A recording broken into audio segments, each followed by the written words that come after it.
กิจกรรมสวดมนต์ความเพียร5ผาสิงพาเพียรครั้งที่23วันที่23พฤษภาคมพุทธศักราช2569 EP ที่2ศาลานิยธรรม6อย่างทำเป็นที่ตั้งแห่งความให้ระลึกถึงเรียกศาลานิยธรรมมี6อย่างคือ1เข้าไปตั้งกายกรรมประกอบด้วยเมตตาในเพื่อนภิกษุสามเณรทั้งต่อหน้าและรับหลังคือช่วยขวนขวายกิจธุระของเพื่อนกันด้วยกายมีพยาบาลภิกษุให้เป็นต้นด้วยจิตเมตตา2ก็เป็นดังวจีกรรมประกอบด้วยเมตตาในเพื่อนภิกษุสามเณรทั้งต่อหน้าและรับหลังหรือช่วยขวนขวายในกิจธุระของเพื่อนกันด้วยวาจาเช่นกับคำสั่งสอนเป็นต้นด้วยจิตเมตตา 3เข้าไปตั้งมโนกรรมประกอบด้วยเมตตาในเพื่อนภิกษุสามเณรทั้งต่อหน้าและรับหลังคือคิดแต่สิ่งที่เป็นประโยชน์แก่เพื่อนกันแบ่งปันลาภที่ตนได้มาแล้วโดยชอบทำให้แก่เพื่อนภิกษุสามเณรไม่หวงไว้บริโภคเฉพาะผู้เดียวรักษาศีลบริสุทธิ์เสมอกันกับเพื่อนภิกษุสามเณรอื่นๆไม่ทำขั้นตอนไม่ทำตนให้เป็นที่รังเกียจของผู้อื่น6มีความเห็นร่วมกันกับภิกษุสามเณรอื่นๆไม่วิวาทกับใครๆเพราะมีความเห็นผิดกันทำ6อย่างนี้ผู้ประพฤติให้เป็นที่รักที่เคารพของผู้อื่นเป็นไปเพื่อความสงเคราะห์กันและกันเป็นไปเพื่อความไม่ว่ากันและกันเป็นไปเพื่อความพร้อมเพรียงเป็นอันหนึ่งอันเดียวกันอายตนะภายใน6ตาหูจมูกลิ้นกายใจอินทรีย์6ก็เรียกอายตนะภายนอก6รูปเสียงกลิ่นรสโผฏฐัพพะคืออารมณ์ที่มาถูกต้องกาย ธรรมคือธรรมารมณ์เกิดกับใจอารมณ์6ก็เรียกวิญญาณ6อาศัยรูปกระทบตาเกิดความรู้ขึ้นเรียกจักขุวิญญาณอาศัยเสียงกระทบหูเกิดความรู้ขึ้นเรียกโสตวิญญาณอาศัยกลิ่นกระทบจมูกเกิดความรู้ขึ้นเรียกฌานวิญญาณอาศัยรสกระทบอาศัยรสกระทบลิ้นเกิดความรู้แค่ขึ้นเรียกชิวหาวิญญาณอาศัยโผฏฐัพพะกระทบกายเกิดความรู้ขึ้นเรียกกายวิญญาณอาศัยธรรมเกิดกับใจเกิดความรู้ขึ้นเรียกมโนวิญญาณ สัมผัส6อายตนะภายในมีตาเป็นต้นอายตนะภายนอกมีรูปเป็นต้นวิญญาณมีจักขุวิญญาณเป็นต้นกระทบกันเรียกสัมผัสชื่อเรียกตามอายตนะภายในเป็น6คือจักขุสัมผัสโสตสัมผัสฌานสัมผัสชิวหาสัมผัสกายสัมผัสมโนสัมผัสเวทนา6สัมผัสนั้นเป็นปัจจัยให้เกิดความเวทนาเป็นสุขบ้างทุกข์บ้างไม่ทุกข์ไม่สุขบ้างมีชื่อตามอายตนะภายในที่เป็น6 คือจักขุสัมปัสสชาเวทนาโสตสัมปัสสชาเวทนาชาสัมปัสสชาเวทนาชีวสัมปัสสชาเวทนากายสัมปัสสชาเวทนา1ธาตุ61ปฐวีธาตุคือธาตุดิน2อโปธาตุคือธาตุน้ำ3เตโชธาตุคือธาตุไฟ4วายธาตุคือธาตุลม5อากาศธาตุคือช่องว่างมีในกาย6วิญญาณธาตุคือความรู้อะไรก็ได้สัตตกะคือหมวด7ปาริหานิยธรรม7 อย่างหนึ่งทำให้เป็นที่ตั้งแห่งความเสื่อมเป็นไปเพื่อความเจริญฝ่ายเดียวชื่อว่าอภิหานิยธรรมมี7 อย่างคือ1มันบรรจงกันเป็นนิส2เมื่อประชุมก็พร้อมเพรียงกันประชุมเมื่อเลิกก็พร้อมเพรียงกันเลือกและพร้อมเพรียงช่วยกันทำกิจการช่วยกันทำที่ต้องกิจที่สงฆ์จะต้องทำ2ไม่บัญญัติสิ่งที่พระเจ้าห้ามไม่บัญญัติ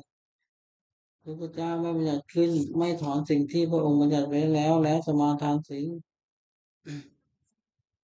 แล้วจะมาสมาทานศึกษาอยู่ในสิกขาบทตามที่พระองค์ทรงบัญญัติไว้สี่ภิกษุเหล่าใดเป็นผู้สี่ภิกษุเหล่าใดเป็นผู้ใหญ่เป็นสาธารณะในสงฆ์เคารพนับถือภิกษุเหล่านั้นเชื่อฟังคำแนะนำภิกษุเหล่านั้นไม่รู้อำนาจแก่ความอยากที่เกิดขึ้นยินดีในเสนาธิปะป่าตั้งใจอยู่ว่าเพื่อนภิกษุสามเณรซึ่งเป็นผู้มีศีลซึ่งยังไม่มาสู่อาวาสขอให้มาที่มาแล้วก็ผมขอให้อยู่เป็นสุขทำ7 อย่างนี้ตั้งอยู่ในผู้ใดผู้นั้นไม่มีความเสื่อมเลยมีแต่ความเจริญรุ่งเรืองฝ่ายเดียวอริยทรัพย์7ทรัพย์คือคุณความดีที่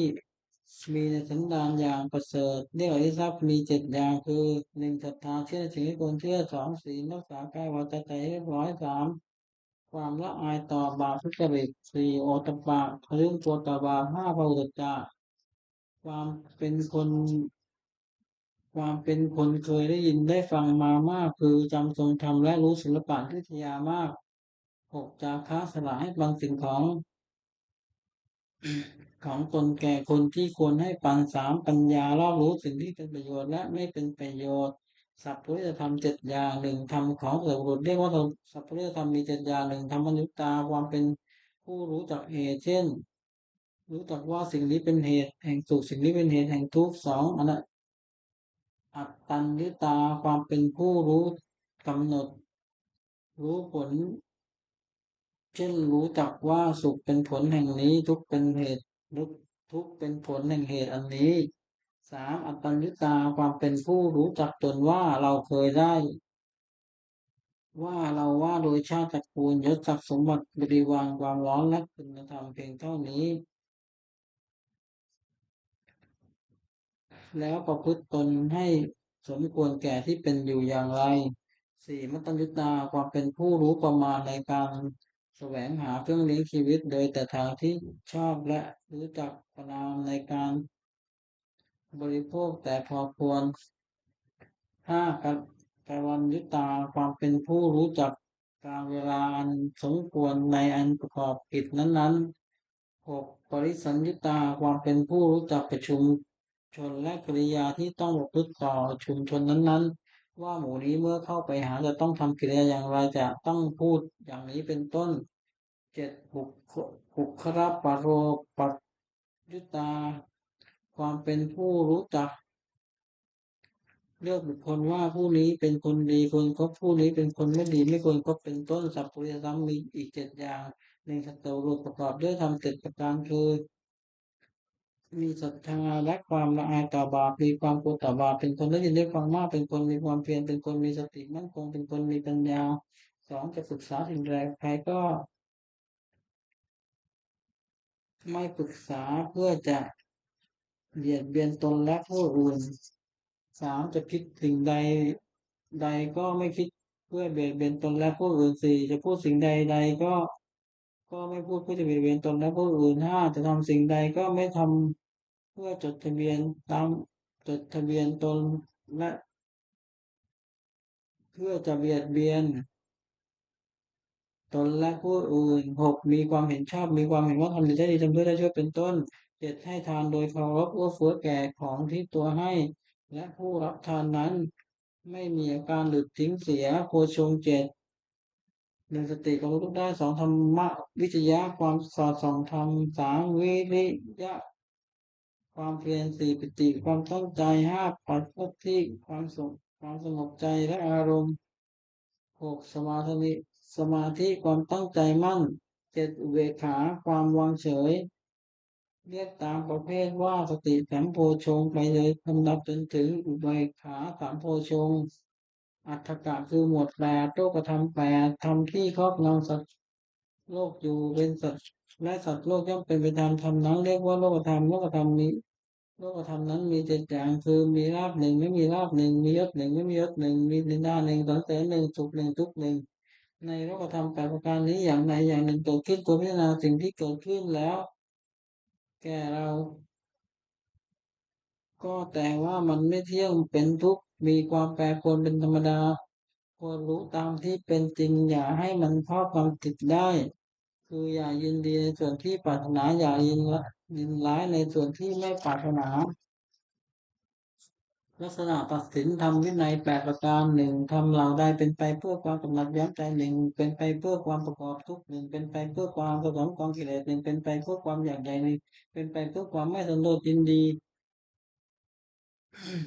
ด้วยของที่มีอยู่คือ มีนี่แล้วอยากได้นั่นเป็นไปเพื่อความคุกคีด้วยหมู่คณะเป็นไปเพื่อความเกียจคร้านเป็นไปเพื่อความเลี้ยงยาก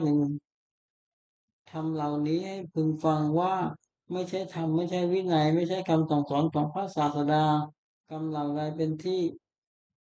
กรรมเหล่าใดเป็นไปเพื่อความคลายกำหนัด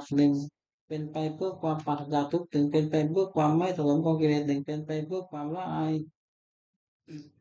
เป็นไปเพื่อความอยากอันน้อยเป็นไปเพื่อความสันโดษยินดีด้วยของมีอยู่เป็นไปเพื่อความสงัดจากหมู่เป็นไปเพื่อความเพียรเป็นไปเพื่อความเลี้ยงง่ายหนึ่ง ธรรมเหล่านี้พึงว่าเป็นธรรมเป็นวินัยเป็นคำสั่งสอนของพระศาสดามรรคมีองค์แปดหนึ่งสัมมาทิฏฐิปัญญาเห็นชอบคือเห็นอริยสัจสี่สองสัมมาสังกัปปะดำริชอบคือดำริ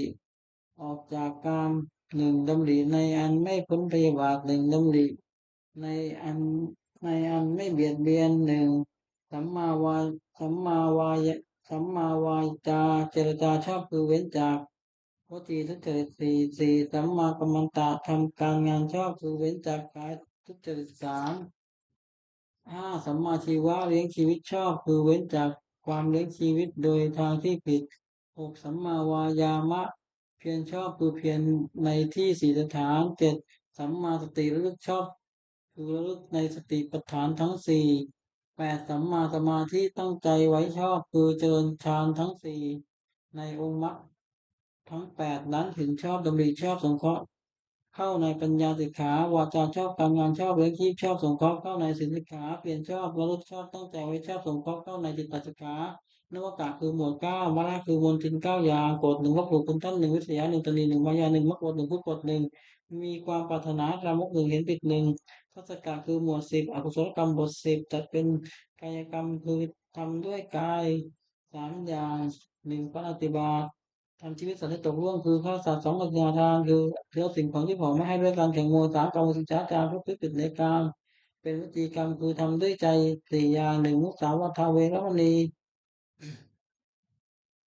หนึ่งมุสาวาทผู้เท็จสองปิสุนาวาจาผู้ส่อเสียดปิสุนาวาจาผู้ส่อเสียดหกพระรุส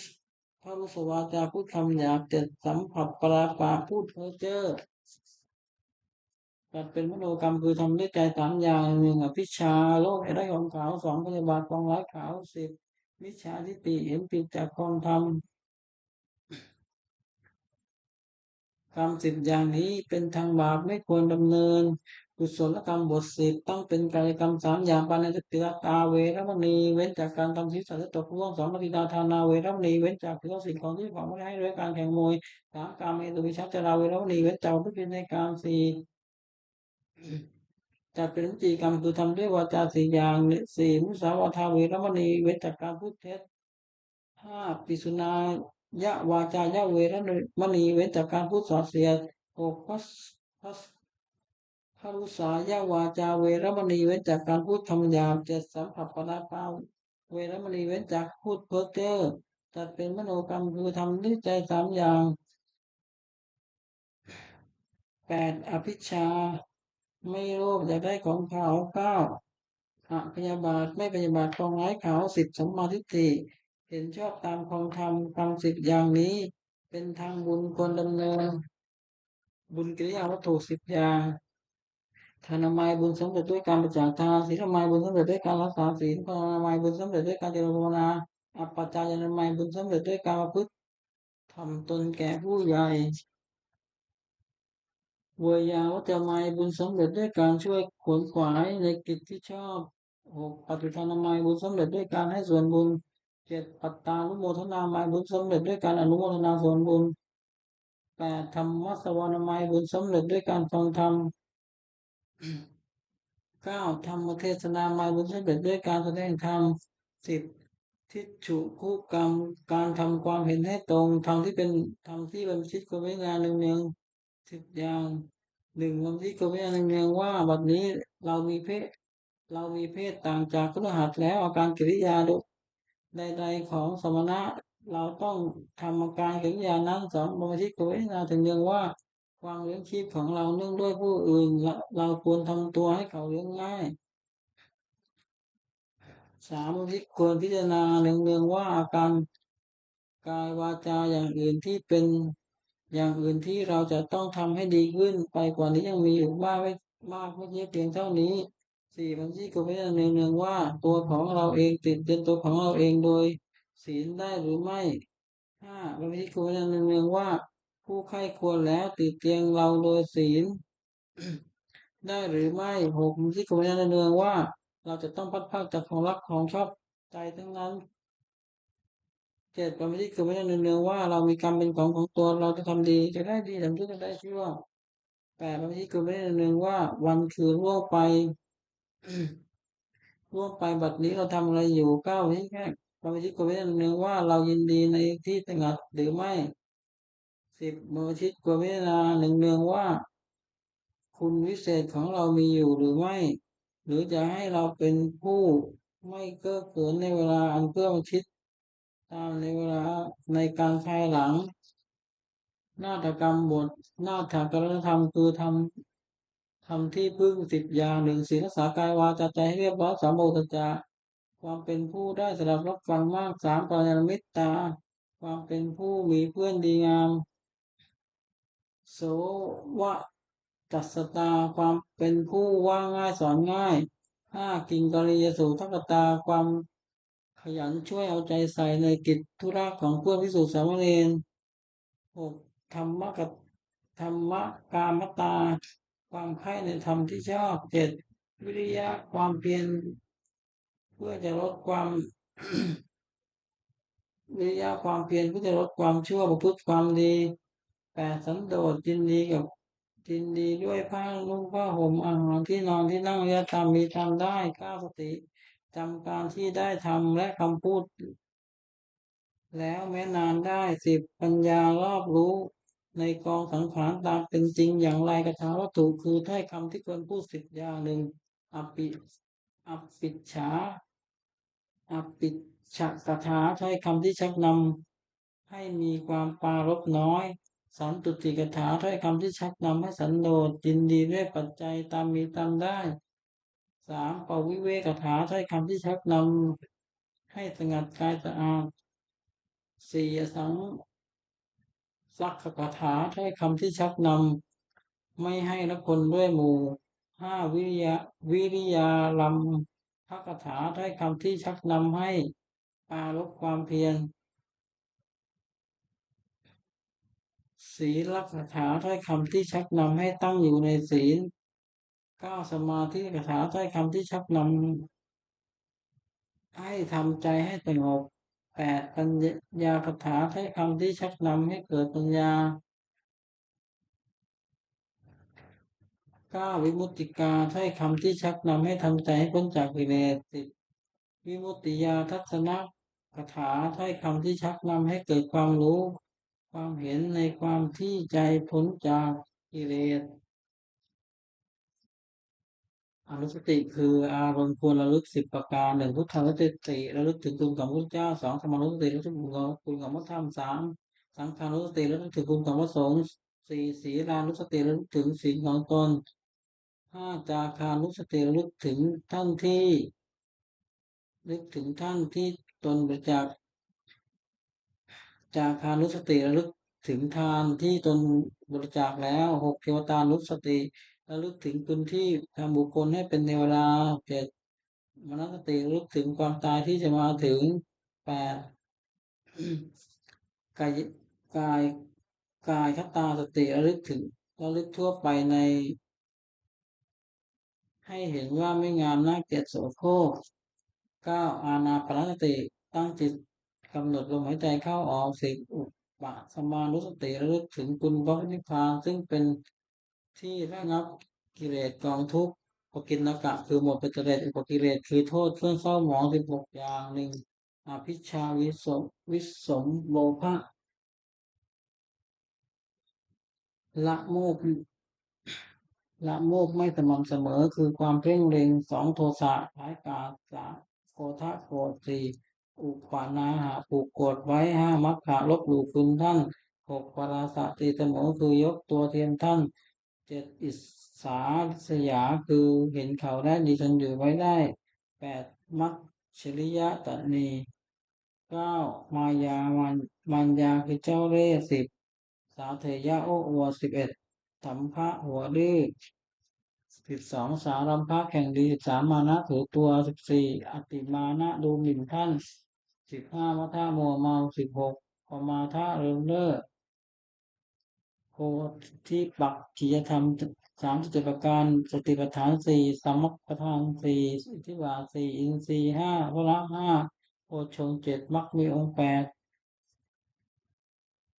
ที่ปฏิบัติจัตตุกะกรรมกิเลสคือกรรมเครื่องเศร้าหมองสี่อย่างหนึ่งปาณาติบาตทำที่สัตว์ให้ตกล่วงลงสองอธินาทานถือเอาสิ่งของที่เจ้าของไม่ได้ให้ด้วยการแห่งขโมยสามการเป็นสุวิชฌาจารผู้เปลี่ยนในกามสี่มุสาวาทผู้เท็จกรรมสี่อย่างนี้นักปราชญ์ไม่สรรเสริญเลยอบายมุขคือเหตุเครื่องที่หมายสี่อย่างหนึ่งความเป็นนักเลงผู้หญิงสองความเป็นนักเลงสุราสามเป็นนักเลงการพนันสี่ความเป็นนักคนก็ชั่วเป็นมิตรโทษสี่ประการนี้ไม่ควรประกอบทิฏฐธรรมมิกตประโยชน์คือประโยชน์ในปัจจุบันสี่อย่างอุทธานสัมปทาถึงพร้อมด้วยความหมั่นในการประกอบกิจเครื่องเลี้ยงชีวิตก็ดีในการศึกษาเล่าเรียนก็ดีในการทำธุระหน้าที่ของตนก็ดี สองอารักขสัมปทาถึงพร้อมด้วยการรักษาคือรักษาทรัพย์ที่แสวงหามาได้ด้วยความหมั่นไม่ให้เป็นอันตรายก็ได้รักษาการงานของตัวไม่ให้เสื่อมเสียไปก็ได้สามกัลยาณมิตราความพึงความมีเพื่อนเป็นคนดีไม่คบคนชั่วสี่สมสมัชชีวิตตาความเลี้ยงชีวิตตามสมควรแก่กำลังทรัพย์ที่หาได้ไม่ให้ฝืดเคืองนักไม่ให้ฟูมไฟายนัก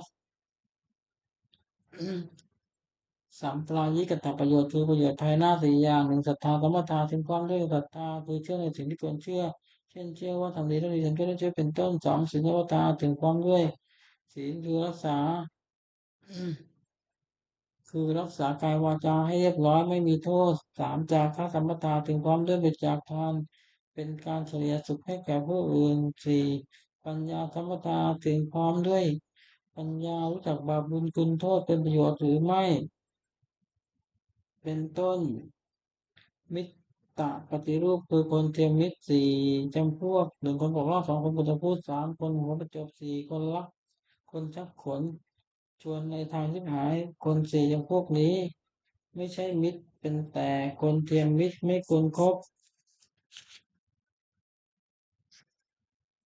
คนปอกลอกมีลักษณะสี่หนึ่งคิดเอาแต่ได้ฝ่ายเดียวสองเสียให้น้อยคิดเอาให้ได้มากสามเมื่อมีภัยแก่ตัวจึงรีบเอาผิดของเพื่อน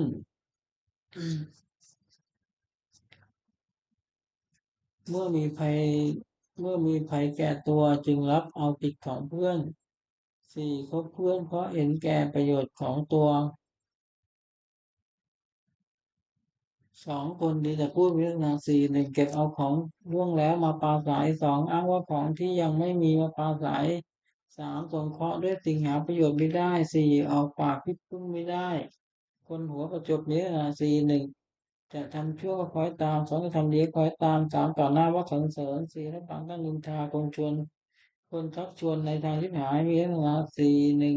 ชักชวนดื่มน้ำเมาสองชักชวนเที่ยวกลางคืนสามชักชวนให้มัวเมาในการเล่นสี่ชักชวนเล่นการพนันมิตรแท้สี่จำพวกหนึ่งมิตรมีอุปการะสองมิตรร่วมสุขร่วมทุกข์สามมิตรแนะประโยชน์สี่มิตรมีความรักใคร่มิตรสี่จำพวกนี้เป็นมิตรแท้ควรคบมิตรมีอุปการะ มีมีลักษณะสองลักษณะสี่หนึ่งป้องกันเพื่อป้องกันเพื่อนผู้ประมาทแล้วสองป้องกันทรัพย์สมบัติของเพื่อนผู้ประมาทแล้วสามเมื่อมีภัยเป็นที่พึ่งพำนักได้สี่เมื่อมีธุระช่วยออกทรัพย์ให้เกินกว่าที่ออกกว่า สองมิตรร่วมสุขร่วมทุกข์เลี้ยงมาสี่หนึ่งขยายความลับของตนแก่เพื่อนสองปิดความลับของเพื่อนไม่ให้แพร่งพรายสามไม่ละทิ้งในยามวิบัติสี่แม้ชีวิตก็อาจสละแทนได้สามมิตรและประโยชน์มีลักษณะสี่หนึ่งห้ามไม่ให้ทำความชั่วสองแนะนำให้ตั้งอยู่ในความดีสามให้ฟังสิ่งที่ยังไม่เคยสะสมแนะนำให้สองแนะนำให้ตั้งอยู่ในความดีสามให้ฟังสิ่งที่ยังไม่เคยฟังสี่บอกทางสวรรค์ให้สี่มิตรมีความรักใคร่มีนะสี่หนึ่งทุกข์ด้วยสองสุขด้วยสามโต้เถียงคนอื่น ที่ติเตียนเพื่อนสี่รับรองคนที่พูดสรรเสริญเพื่อนสังขาวัตถุสี่อย่างหนึ่งทานให้ปันสิ่งของของตนแก่ผู้อื่นที่ตนให้ปันสองปิยวาจาเจรจาวาจาที่หวานหวานสามอัตตจริยาประพฤติสิ่งที่เป็นประโยชน์แก่ผู้อื่นสี่สมานัตตาความเป็นคนมีตนเสมอไม่ถือตัวคุณสี่อย่างนี้เป็นเครื่องยึดเหนี่ยวใจของผู้อื่นไว้ได้สุขของพฤหัสสี่อย่างสุขเกิดแต่ความมีทรัพย์สุขเกิดแต่การจ่ายทรัพย์สุขเกิดทรัพย์บริโภค ความสุขเกิดแต่ความไม่ต้องเป็นหนี้สินสุขเกิดแต่ประกอบการงานที่ปราศจากโทษความปรารถนาของบุคคลในโลกที่ได้สมหมายด้วยยากสี่อย่างหนึ่งเขาสมบัติจึงเกิดแก่เกิดมีแก่เราโดยทางที่ชอบสองขอยศจึงเกิดแก่เรากับญาติพวกพ้องสามขอเราจงรักษาอายุให้ยืนนาน สี่เมื่อสิ้นชีพแล้วเราจะไปบังเกิดในสวรรค์ทำเป็นเหตุให้สมหมายมีอยู่สี่อย่างหนึ่งศรัทธาสัมปทาถึงความด้วยความศรัทธาสองศีลสัมปทาถึงความด้วยศีลสามจาคะสัมปทาถึงความด้วยบริจาคทานสี่ปัญญาสัมปทาถึงความด้วยอาญาตระกูลอันมั่นคงจะตั้งอยู่นานไม่ได้เพราะสถานสี่หนึ่งไม่แสวงหาพัสดุที่หายแล้วสองไม่บูรณะพัสดุที่ล้ำค่าสามไม่รู้จักประมาณในการบริโภค สมบัติสี่ตั้งสตรีหรือบุรุษทุศีลให้เป็นแม่เรือนพ่อเรือนผู้หวังจะดำรงตระกูลเว้นสถานสี่ประการนี้เสียธรรมของคารวะสี่หนึ่งสัจจะที่สัจแห่งการสองธรรมารู้จักผมจิตใจของตนสามความติออกตนสี่ใจภาคสละให้ปันสิ่งของตนแก่คนที่ควรให้ปันปัจจกาประโยชน์เกิดแต่การถือโภคทรัพย์ ห้าอย่างหนึ่งแสวงหาพวกทรัพย์ได้ในทางที่ชอบแล้วหนึ่งเลี้ยงตัวมารดาบิดาบุตรภรรยาบาปให้เป็นสุขสองเลี้ยงพื้นฝูงให้เป็นสุขสามบำบัดอันตรายแก่เหตุต่างๆสี่ทำพีห้าอย่างกอญาติพีสงเคราะห์ญาติขออิทธิพีต้อนรับแขกคอบุพเปตพีทำบุญอุทิศให้ผู้ตายงอราชพีถวาย เป็นหลวงมือยักษ์มีภาษีความเป็นต้นจอเทวดาพีทำบุญอุทิศให้เทวดาห้าบริจาคทานในสมณพราหมณ์ผู้ประพฤติชอบศีลห้าปาณาติปาตาเวรมณีเว้นจากทำชีวิตสัตว์ให้ตกล่วงไปสองอริยทานาเวรมณีเว้นจากถือเอาของสิ่งของที่ของไม่ได้ด้วยการหนังขโมยสามกาเมสุวิชาจาราเวรมณีเว้นจากผู้ผิดในกามสี่มุสาวาทาเวรมณีเว้นจากพูดเท็จห้ามุสา สุราห้ามเวลายังไม่ใช่ประมาณฐานะเวรวันนี้เว้นจากดื่มน้ำเมาคือสุราและมีอะไรเป็นที่ตั้งแห่งความประมาทศีลห้าประกาศนี้เป็นเครื่องหัดควรรักษาเป็นนิจฉาวนิชชาคือการค้าขายไม่ชอบทำสี่อย่างหนึ่งค้าขายเครื่องประหารสองค้าขายมนุษย์สามค้าขายสัตว์เป็นที่สำหรับค่าเพื่อเป็นอาหารสี่ค้าขายน้ำเมาห้าค้าขายยาพิษ การค้าขายห้าอย่างนี้เป็นข้อห้ามอุบาสกไม่ให้ประกอบสมบัติของอุบาสกห้าประการหนึ่งประกอบด้วยศรัทธาสองมีศีลบริสุทธิ์สามไม่ถือมงคลตื่นข่าวคือเชื่อกรรมไม่เชื่อมงคลสี่แสวงหาเขตบุญนอกพระพุทธศาสนาห้าบำเพ็ญบุญแต่ในพระพุทธศาสนาอุบาสกพึงต้องอยู่ในสมบัติสี่ประการและเว้นจากวิบัติห้าประการซึ่งวิปริตจากสมบัตินั้น ชักกะทิศหกหนึ่งภูรับถิ่มทิศคือทิศเบื้องหน้ามารดาบิดาสองทักษิณทิศคือทิศเบื้องขวาอาจารย์สามปัดถิ่มทิศคือทิศเบื้องหลังภรรยาสี่อุดรทิศคือทิศเบื้องซ้ายมิตรห้าเหมทิมทิศคือทิศเบื้องต่ำบ่าวหกอุปริมทิศคือทิศเบื้องบนชอบสมณพราหมณ์สัพโพลิปูรัตถิ่มทิศคือทิศเบื้องหน้ามารดาบิดาบุตรพึงบำรุงด้วยสถานะหนึ่งท่านใดได้เลี้ยงมาแล้วเลี้ยงท่านตอบสองความเสียใจให้ท่านสามดำรงตระกูลสี่พระพุทธผิดพระพุทธตนให้เป็นคนควรเคารพประพุทธตนให้เป็นคนควรรับทรัพย์มรดก เมื่อท่านล่วงลับไปแล้วทำบุญอุทิศให้ท่านมารดาบิดาได้บุญชนี้แล้วย่อมอนุเคราะห์บุตรด้วยสถานหนึ่งไม่ให้ทำความชั่วสองให้ต้องอยู่ในความดีสามให้ศึกษาทุกความวิทยาสี่หาภรรยาที่สมควรให้มอบทรัพย์ให้ในสมัยสองทักษิณที่กระทิศเบื้องขวาอาจารย์ สิทธิ์บำรุงภูมิด้วยสถานหนึ่งด้วยลุกขึ้นยืนรับสองด้วยเข้าไปยืนคอยรับใช้สามด้วยเชื่อฟังสี่ด้วยอุปทานด้วยเรียนศิลปวิทยาโดยเคารพอาจารย์ได้บรรลุทีนี้แล้วย่อมได้รู้ข้อสิทธิ์ด้วยสถานะหนึ่งเรียนดีสองเรียนดีสามบอกคลิป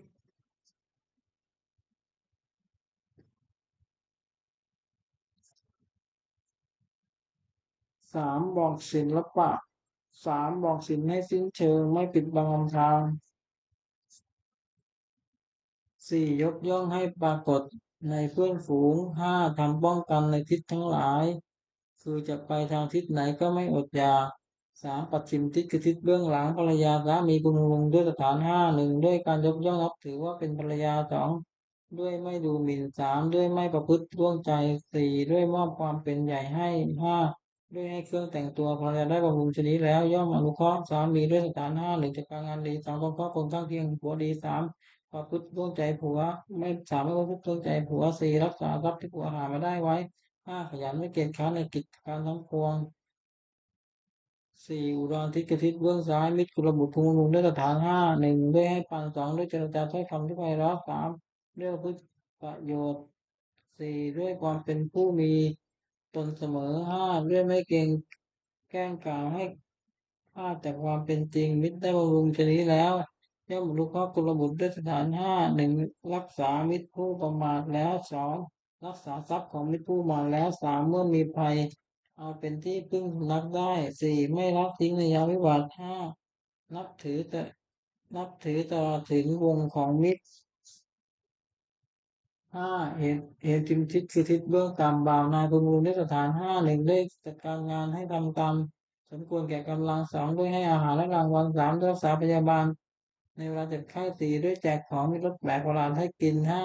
ด้วยปล่อยในสมัยบ่ายได้รับบุญทีแล้วย่อมรู้ข้อนายด้วยสถานหนึ่งลุกขึ้นทำการงานก่อนนายสองเลิกงานทีหลังนายสามถือเอาแต่ของที่นายให้สี่ทำการงานให้ดีขึ้น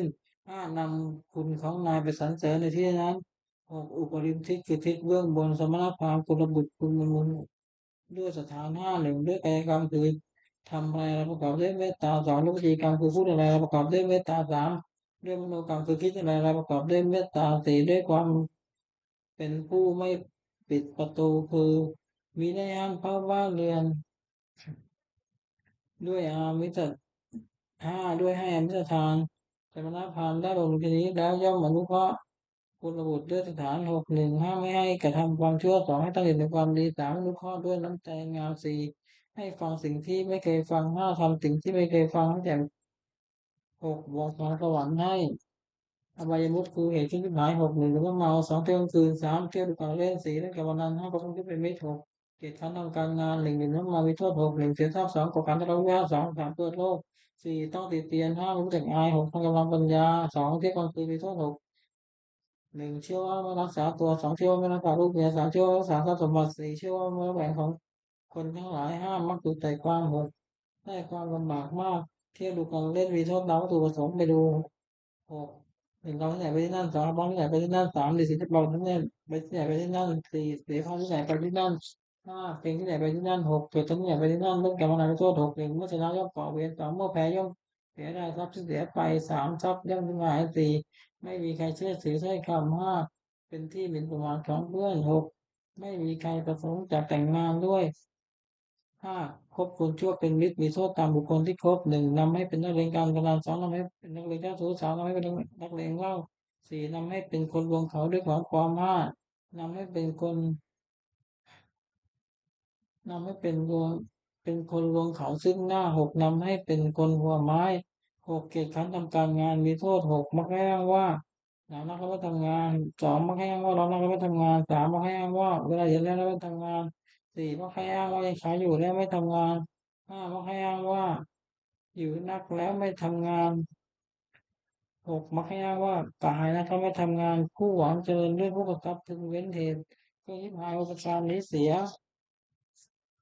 ปฏิฐานคาถา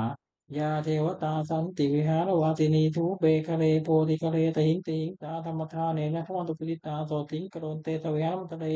เทราจมัชฌานมกาตพิกขโวสารามิกาธารปฏิปตกากามจเตตานิขมาเตสราตัปปานภูตาตุกิตาวันตุเตสราปจาเยปีจันทวาบังเตตาตาอนุวปปาปาติกาเลยานิการมมะลาปฏิตเตตเปปิทุกขัสสะกโรตุสังยันทัตตุจิรังตังธรรมโมธรรมัตตะกาตปุกลา สังโฆตุสังโฆวะอันทยะเจตายะจาอเมระกตุจัตตโมตะเปปิตมะจายโนอุติงสัมปะปุญญามัทธเมระปะเวเวสันนาหุตุสัพเพวิปันโนภะสะคะเนสัมมาทาราภเวสันโตกาลเทวะกตุวุฒิภาวายาสัตตานังตุนิตังเนรเมตินิงมาตาปิตาจารตังนิจังลังคัสสิตกังเอวังธรรมเมระเทโนปะยังลังคัสตุสัพพะทา เทวตาอยู่ในคาถาทุกขปัตตาจนิทุกขาปยปัตตาจนิปยาโสกปัตตาจนิโสกาวัตตุสัพเพวิปานิโนเอตาวตาจามิสัมปตังบุญญสัมปตังสัพเพเทวานุโมทันตุสัพพะตังปฏิสิทธิยาตนังกันตุสักกายสีรังลักขันตุสัพพะทาภาวนาเบตาวัตตุปัจจันตุเทวตาคตาสุมังคลังถาวัตตุสัพพังสุมังคลังลักขันตุสัพพะเทวตาสัพพะพุทธานุภาเวนะโสติวัตตุนิรันตรังวัตตุสัพพังสุมังคลังลักขันตุสัพพะเทวตาสัพพะธัมมานุภาเวนะโสติวัตตุนิรันตรังวัตตุสัพพังสุมังคลัง ลักขันตุตาปฏิโยตัสสะปะทังกานุภาเวนะโสติโยตุนิรันตรัง สัพเพพุทธาปรปัตตาปเจกานันจะยังพรังอรันตานันจะเตเจระมณีสัพพโตสัพเพพุทธาปรปัตตาปเจกานันจะยังพรังอรันตานันจะเตเจระมณีสัพพโตสัพเพพุทธาปรปัตตาปเจกานันจะยังพรังอรันตานันจะเตเจระมณีสัพพโตสัพเพพุทธาปรปัตตาปเจกานันจะยังพรังอรันตานันจะเตเจระมณีสัพพโตสัพเพพุทธาปรปัตตาปเจกานันจะยังพรังอรันตานันจะเตเจระมณีสัพพโตสัพเพสัพเพพุทธาปรปัตตาปเจกานันจะยังพระรังอรัตตานันเตเจระมันนันมิสัพพโตสัพเพพุทธาปรปัตตาปเจกานันจะยังพระรังอรัตตานันเตเจระมันนันมิสัพพโตสัพเพพุทธาปรปัตตาปเจกานันจะยังพระรังอรัตตานันเตเจระมันนันมิสัพพโตสัพเพพุทธาปรปัตตาปเจกานันจะยังพระรังอรัตตานันเตเจระมันนันมิสัพพโต บทแผ่เมตตาให้ตนเองอาหังสุกิโตโหมิขอให้ข้าพเจ้ามีความสุขอาหังนิกทุกโขโหมิขอให้ข้าพเจ้าความทุกข์อาหังอวโรโหมิขอให้ข้าพเจ้าปราศจากเวรอาหังอภิอาหังอภัยยาปโชโหมิขอให้ข้าพเจ้าปราศจากอุปสรรคอันตรายทั้งปวงสุขียตนังปริหารามิขอให้ข้าพเจ้าจงมีความสุขกายสุขใจรักษากายวาจาให้พ้นจากความทุกข์ ภัยทั้งปวงเธอบทสวดแผ่เมตตาให้สรรพสัตว์ทั้งหลายกับเพศสัตตากับทั้งหลายที่เป็นเพื่อนทุกข์เกิดแก่เจ็บตายด้วยกันทั้งหมดทั้งสิ้นเอาเวลาของตู่จงเป็นสุขเป็นสุขเธอจะได้มีเวรแก่กันและกันเลยเอาวิญญาณประชาของตู่จงเป็นสุขเป็นสุขเธอจะได้มีเวรซึ่งกันและกันเลยอานิคาของตู่จงเป็นสุขเป็นสุขเธอจะได้มีความทุกข์กายทุกใจเลยสุขียตานังปริยานันโตจงมีความสุขกายสุขใจรักษาตนและเสด็จไปทั้งสิ้นเถิดบทแผ่เมตตาอุที่สัพเพสัตตาตตาของตู่เอาเวลาผูกขาดชีวิตโนขอสัตว์ทั้งหลาย อย่าได้มีเวรแก่กันและกันเลยจงเป็นผู้ดำรงชีวิตอยู่เป็นสุขทุกเมื่อเธอจะตามคุณยังพลังไมหังสัพเพภาคีพระวันตุเตขอให้สัตว์ทั้งหลายจงได้เสวยผลบุญที่ข้าพเจ้าได้บำเพ็ญด้วยกายวาจาใจแล้วนั้นเถิด ขออานิสงส์แห่งผลบุญกุศลนี้จงเป็นทรัพย์สิริมงคลแก่ข้าพเจ้าให้แก้วคลาดปลอดภัยจากทุกโศกโรคภัยอันตรายทั้งปวงให้มีแหล่งรายได้อันสุจริตมั่นคงเป็นสัมมาที่เป็นชอบธรรมกับว่าไม่มีอดอยากได้จนขออย่าได้มีแก่ข้าพเจ้าขอให้ข้าพเจ้ามีสัมมาทิฏฐิตั้งมั่นในพระธรรมคำสอนแห่งองค์สมเด็จพระสัมมาสัมพุทธเจ้าดำรงอยู่ในความดีงามตลอดกาลนานอีกทั้งขอเทพเทวดาทั้งหลายผู้ได้อนุโมทนาทุกการในบุญกุศลนี้โภกสิทธิประสาทพรน้ำส่งอนุภาพแห่งมงคลไปสู่วัตถุมงคลหลวงปู่ทวดเจ้าติหลวงบนมหายันหลวงปู่ศิลารวมถึงวัตถุมงคลทั้งปวงที่สามสิ่งนี้ได้จัดสร้างขึ้น ให้เปลี่ยนด้วยพุทธานุภาพเทวานุภาพและทิฏฐานุภาพอันศักดิ์สิทธิ์อำนวยผลให้เป็นสิริมงคลแก่ผู้ครอบครองทุกครอบครองและบูชาด้วยประการเถิดสาธุสาธุสาธุ